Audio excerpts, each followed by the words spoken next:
দেশ থেকে বিদেশ, খেলা থেকে বিনোদন, সব ধরনের খবর নিয়ে আমি মিঠু শুরু করছি নজরের দুনিয়া।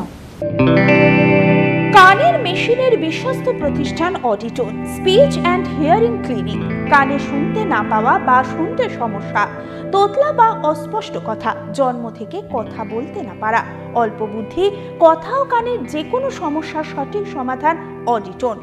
অভিজ্ঞ চিকিৎসকদের পরিষেবার সাথে পাবেন কানে শোনার পরীক্ষা ও যন্ত্র, কান ও গলার ছবি, speech therapy, OAE, BERA, ASSR, ENG, VNG, ইকজি, ভেস্টিবুলার, সাইকোলজিক্যাল পরীক্ষা ও কাউন্সিলিং। বিশদে জানতে যোগাযোগ করুন। হয় দ্রুত বিচার, না হয় মুক্তি। দীর্ঘদিন ঝুলে থাকা মামলা নিয়ে স্পষ্ট বার্তা সুপ্রিম কোর্টের।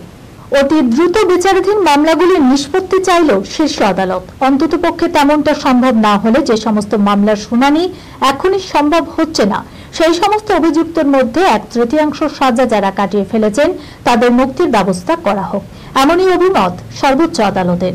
দেশের শীর্ষ আদালতের তরফে নির্দেশ দেওয়া হয়েছে 3 মাসের মধ্যে পদক্ষেপ করতে হবে, সংশোধনাগারগুলিকে মিটিয়ে ফেলতে হবে সেই সমস্ত জেলের বন্দীদের রেহাইয়ের কাজ যাদের বিচারাধীন মামলা দীর্ঘদিন ধরে আটকে রয়েছে। তবে এই নির্দেশ সেই সমস্ত অপরাধীর ক্ষেত্রে কার্যকর নয় যাদের বিরুদ্ধে নিকৃষ্টতম এবং জঘন্য অপরাধের অভিযোগ রয়েছে এবং যে অপরাধের ক্ষেত্রে যাবজ্জীবন কিংবা মৃত্যুদণ্ডের মতো সাজা হতে পারে তাদের অবশ্য কোনোভাবেই মুক্তি দেওয়ার সুপারিশ করেনি আদালত।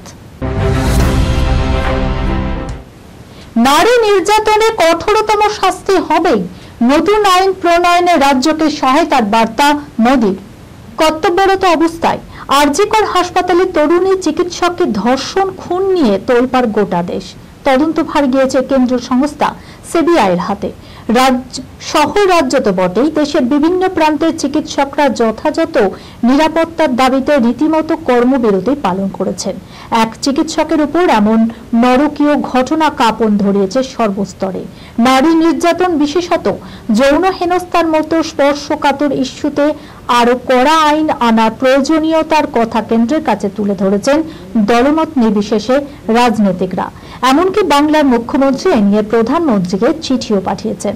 এবার সরাসরি আরজিকরের নাম না নিয়েও নারী বিরোধী অপরাধে কড়া শাস্তির জন্য প্রয়োজনীয় আইনের কথা বললেন নরেন্দ্র মোদী। মহারাষ্ট্রের জলগাতে লাখপতি দিদিদের সম্মেলনে তার মুখে শোনা গেল সেই বার্তা।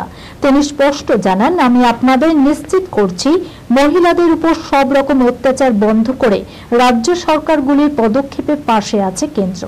আমাদের সরকার অপরাধীদের কঠোর থেকে কঠোরতম শাস্তি দিতে বদ্ধপরিকর। রেল লাইনে মাথা রেখে কখনো ঘুমিয়েছেন? এক ব্যক্তি রেল লাইনের ছাতা ফুটিয়ে রীতিমতো নাক ডেকে শান্তির ঘুম ঘুমোচ্ছেন। ট্রেন থামিয়ে কুম্ভকর্ণকে জাগালেন চালক। চলুন দেখে নিন। রেল লাইন কি কখনো ঘুমানোর জায়গা হতে পারে, যেখানে শয্যা 2 লাইনের মাঝে থাকা সিমেন্টের স্ল্যাব এবং বালিশ খোদ রেলের পাত? কার্যত স্বর্গের সিঁড়ির নিচে ছাতা খাটিয়ে নাক ডেকে আরামে ঘুমোচ্ছেন এক ব্যক্তি। নিশ্চিতভাবে এটাই হতে পারত তার শেষ ঘুম। তবে ট্রেন চালকের দৌলতে আরো কিছু রাত ঘুমানোর সুযোগ পেয়ে গেলেন ভাগ্যবান ওই ব্যক্তি। কুম্ভকর্ণের সঙ্গে পাল্লা দেওয়া সেই দুঃসাহসিক ঘুমের ভিডিও ইতিমধ্যেই ভাইরাল সোশ্যাল মিডিয়ায়। এমন আশ্চর্যজনক ঘটনাটি উত্তরপ্রদেশের প্রয়াগরাজে। ভিডিওতে দেখা যাচ্ছে রোদের হাত থেকে বাঁচতে ছাতা খুলে রেলের লাইনে মাথা রেখে আরামে ঘুম দিচ্ছেন এক ব্যক্তি। তাকে দেখে বোঝার উপায় নেই একেবারে মৃত্যুর দরজার মুখে গা এলিয়ে আরাম করছেন। ওই লাইন ধরে আসছিল একটি ট্রেন। দূর থেকে লাইনের উপর ওইভাবে ব্যক্তিকে ঘুমোতে দেখে প্রথমে হর্ন বাজান চালক। তাতে অবশ্য ঘুমের কোনো প্রভাব পড়েনি তার। এমার্জেন্সি ব্রেক কষে ব্যক্তির থেকে মাত্র কিছু দূরে ট্রেন থামাতে সক্ষম হন চালক। হর্নের শব্দেও তিনি যখন ওঠেনি তখন ট্রেন থেকে নেমে ব্যক্তির গায়ে হাত দিয়ে ডাকতেই ধর পড়িয়ে উঠে বসেন তিনি। এদিকে সোশ্যাল মিডিয়ায় এমন ভিডিও পোস্ট হতেই নেটিজেনদের মজার মজার কমেন্ট আছড়ে পড়ছে। কেউ বলছেন আত্মহত্যা করতে এসে ভুল করে ঘুমিয়ে পড়েছেন তিনি, কেউ আবার বলছেন বোধহয় যমরাজ ছুটিতেই রয়েছিলেন। নারীতন্ত্রের জয় হোক মন্ত্র বলেই বক্স অফিসে 500 কোটি পেল স্ত্রী 2। রবিবার নয়া মাইলস্টোন ছুঁয়ে রেকর্ড গড়ে ফেলল শ্রদ্ধা কাপুর রাজকুমার রাও অভিনীত স্ত্রী 2। মাত্র 50 কোটি টাকায় তৈরি হওয়া ছবি 10 দিনে 500 কোটির গণ্ডি পার করে ফেলেছে। অমর কৌশিক পরিচালিত স্ত্রী 2 এই সিনেমায় নজর কাড়া অভিনয়ের জন্য প্রশংসিত পঙ্কজ ত্রিপাঠী ও অভিষেক বন্দ্যোপাধ্যায়রাও। গোটা বিশ্বে এত কম দিনের ব্যবধানে হিন্দি সিনেমার এমন সাফল্য কিন্তু প্রশংসার দাবিদার। 15 আগস্ট মুক্তিপ্রাপ্ত স্ত্রী 2 ভারতেই আয় করেছে 426 কোটি টাকা।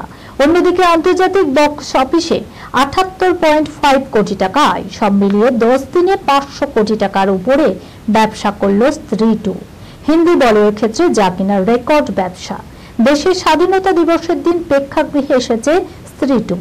ঠিক সেই সময় দেশ জুড়ে প্রশ্ন উঠেছে নারীদের স্বাধীনতা নিয়ে, সমাজে নারীদের অবস্থান অধিকার নিয়ে। বাংলার আরজিকর কাণ্ডে হওয়া অপরাধের বিরুদ্ধে গর্জে উঠেছে গোটা দেশ। আমজনতা থেকে সেলেবদের মুখে মুখে নারী স্বাধীনতার প্রশ্ন। কাকতালীয়ভাবে ঠিক এমন একটা সময় মুক্তি পেল স্ত্রী 2। কালচক্রের সিনেমার গল্পের সঙ্গে সাম্প্রতিক চিত্র যেন মিলে গেল। এই খবরের সঙ্গে শেষ করলাম আজকের নজরে দুনিয়া। আপনারা দেখছেন টিভি 24 বাংলা, সংবাদ বিনোদন সারাদিন সারাক্ষণ।